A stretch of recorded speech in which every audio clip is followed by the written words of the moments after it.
Hi everyone, in front of me I've got REALME C53 and let me share with you how to turn off running apps on this device.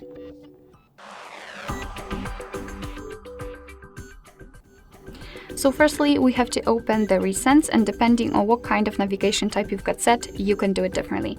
If you've got the gestures, simply swipe your finger from the bottom to the center of your device and hold your finger somewhere here.